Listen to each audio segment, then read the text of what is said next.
G'day everyone, I'm David Reedy. Welcome to Piano Finally, a podcast by an old bloke who's getting around to learning the piano. Finally.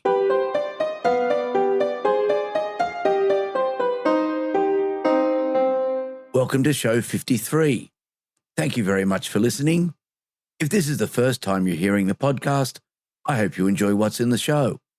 If you're back for another episode, then thanks for returning.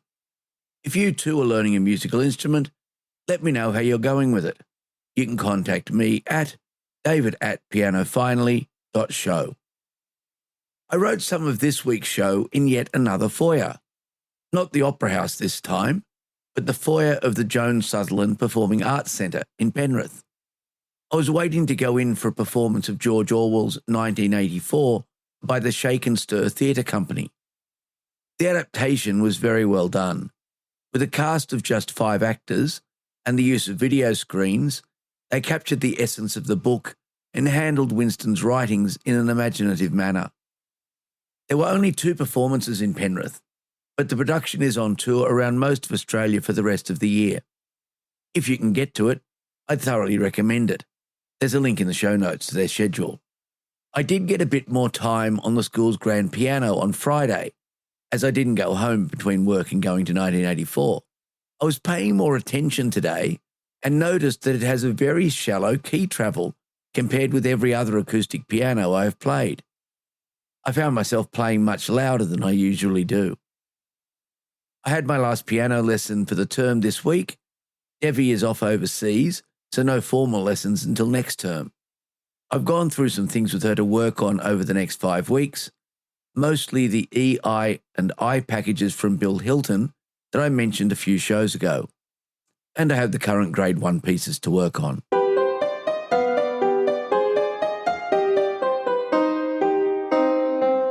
The My Keys to Music YouTube channel is run by Marc Larochelle, a semi-professional rock band keyboard player.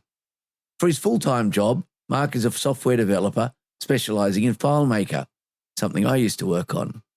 Musically, Marc specialises in Nord keyboards, so it was a fairly easy choice to look more into his videos.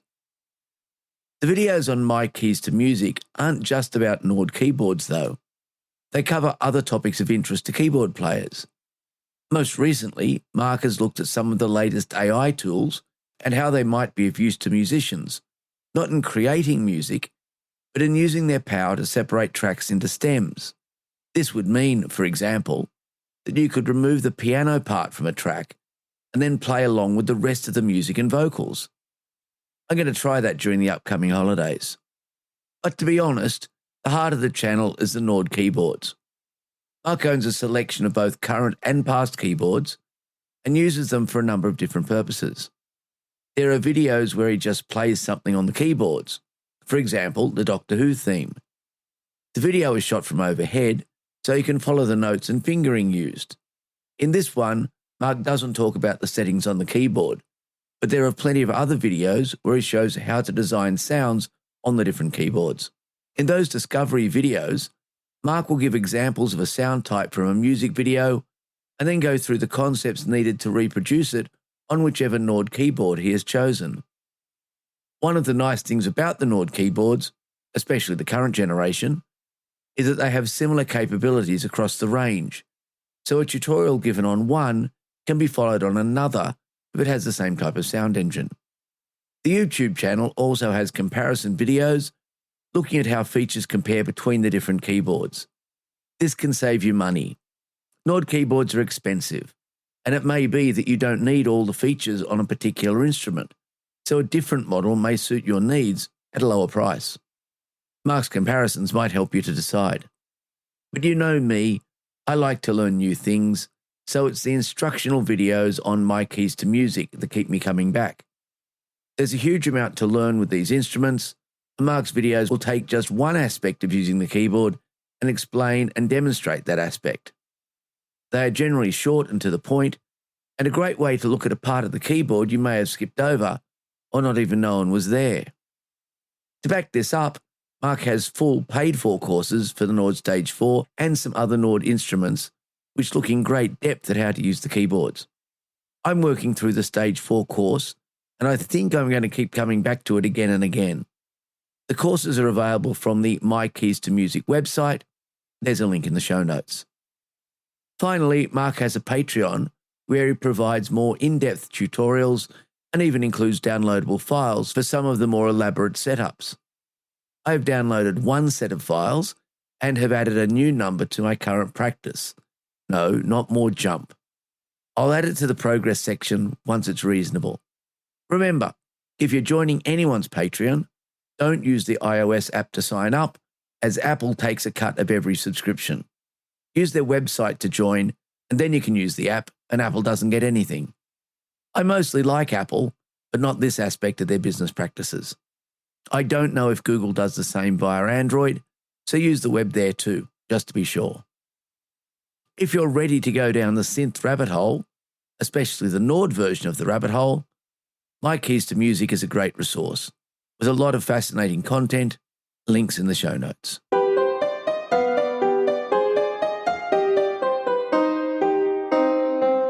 A community. My first real performance isn't going to happen.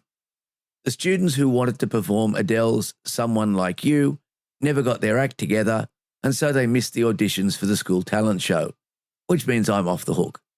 Still, there is another performance opportunity approaching, although I haven't decided whether or not to participate. Debbie has a recital at the end of term 3 for her students. Last year, I'd only been with Debbie for one term and was nowhere near ready to perform. Now it's 12 months later, and I have to make a decision about whether I want to be part of it this year. Debbie doesn't have anything in place yet, but she gave me a heads up that it will be at the end of next term, so that puts it in September, which is still a fair way away. So I haven't come to a conclusion yet. Here's my thinking. Is there a value in performing? Well, yes. Music is about communication, and music that no one hears isn't doing very much of that. So someone should be performing music.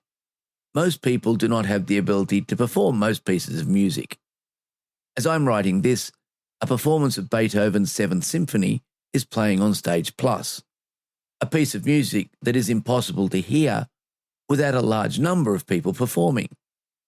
With computer assistance, one person could probably assemble a performance of the symphony, but they'd probably be using sampled instruments performed by other people. Therefore, for an audience to hear music, it requires a performer. For a long time, this meant that the performers had to be in the same place at the same time as the listener. If you wanted to hear Handel's Messiah, you would need to live somewhere big enough that a performance could be staged, and then hope that whoever ran the venue would schedule it for performance and take the financial risk of staging it. Now you can get a recording. The organisation needed hasn't changed, but the financial risk is probably less, as there is more scope for people to hear the musician's efforts. This makes me think, who is a performance for? Is it for the audience or for the performers? Or perhaps both? Clearly, the performers are needed, but what is their motivation? When I go to see the Sydney Symphony Orchestra, I am seeing musicians who are well paid. A principal player in the SSO earns around $180,000 per year, plus 11.5% superannuation contributions and 6 weeks leave. Undoubtedly, some of the orchestra members I see on a Sunday afternoon would rather be elsewhere, but as professionals, they show up. I would hope that they are also there because they love sharing their music. At the other end of the spectrum, I see people who perform with no thought of reward. They are just there for the joy of entertaining others. When I was young, I was involved backstage with a Christmas musical variety show that was put on by volunteers for the elderly residents of local nursing homes. This was before they became retirement villages. Many of the acts were excellent, although not my type of music. This was in the 1970s, but the music was very much 20s to 40s. The audience enjoyed it, and the performers, most of whom only performed at this type of event, got a lot out of it too. For this to work, there needed to be a community of both performers and listeners, and that's when music works the best. So if I decide to be part of the recital in September, it will be as part of a little community. heavy students and their friends and families communicating with music. The performers passing on the messages from the composers, but adding their own style and adding the underlying message of, do you know how much effort I've gone to make this sound acceptable? And the listeners communicating that, perfect or not, we appreciate your effort for working on the piece and your courage for getting up to perform it. Performing with others makes you part of a community. It might be a community that only exists for a couple of hours over a single performance, or it might exist much longer as part of an ongoing group. It's a community bound by the communication that comes from performing and listening to music. A communication that is mostly free from politics and dissent. A community and communication that rises above so much of what we see around us today.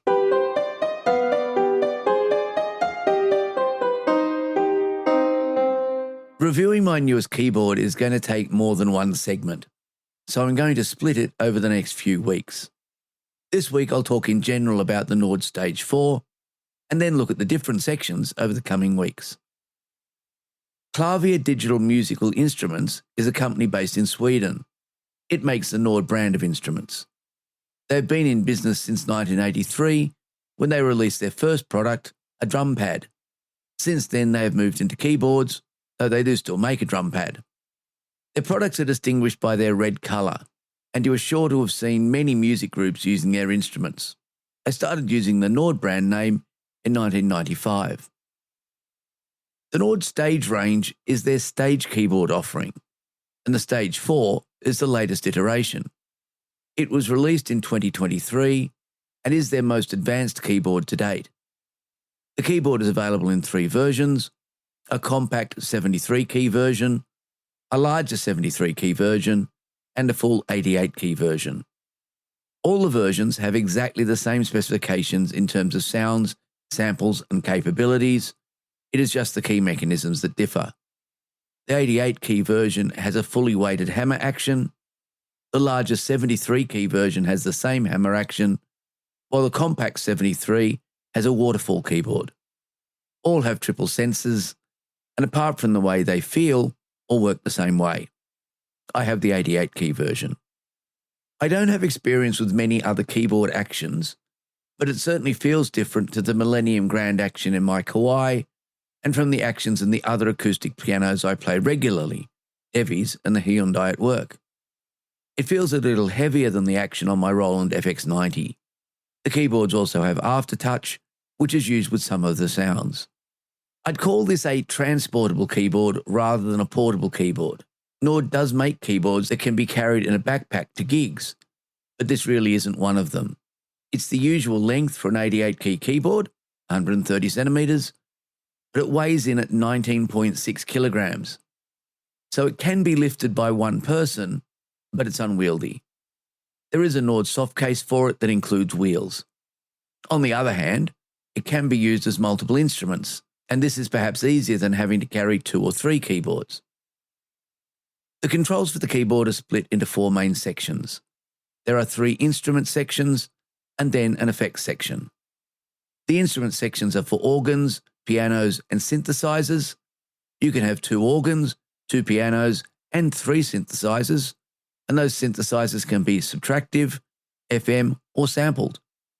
Each instrument can be used solo or can be combined with others in layers. It is this that gives the Stage 4 its versatility. Each instrument can have different effects, or you can apply them to the whole sound. Add to that the program system that allows up to 512 different stored settings, and you can see that it would take a very long time to completely master this keyboard. Luckily, it is a popular enough model that there is a lot of free and paid content available to help you. One weird thing I did find when looking at the Stage 4 was that it is significantly cheaper in Australia than it is in the US.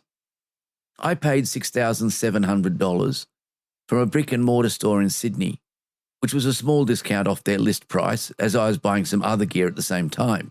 6,700 Australian dollars is around 4,350 US dollars. The best price I found for the Stage 4 at a US store was 6,000 US dollars, and that's before tax. Australian prices are always quoted inclusive of our goods and services tax. I have no idea why the price difference, but I'm not complaining. In the next show, I'll start to look at the specific functionality of the keyboard and perhaps include some playing examples. I think I'll do the piano section first.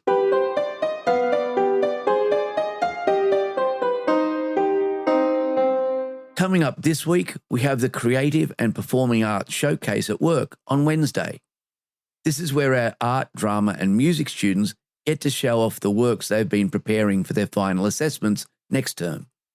Some of the junior students fill in as supporting acts, and it's always a great time. I'm getting ready to be impressed by just how accomplished these young artists and performers are. If you'd like to contact me, email is the best way. You'll find me at david@pianofinally.show and the website at www.pianofinally.show. In both cases, Piano Finally is all one word. The show is also on Spotify and available as audio only on YouTube. You can subscribe via any popular iOS or Android podcast application or from directories such as Apple Podcasts, Spotify, or YouTube. I also post an excerpt and link for each episode as an Instagram reel. If you're learning an instrument, let me know where you are in your journey. What's going well and what are the challenges? How are you managing your time? Are you looking for new instruments? So until next week, I hope your piano stays in tune and you enjoy your time at the keys.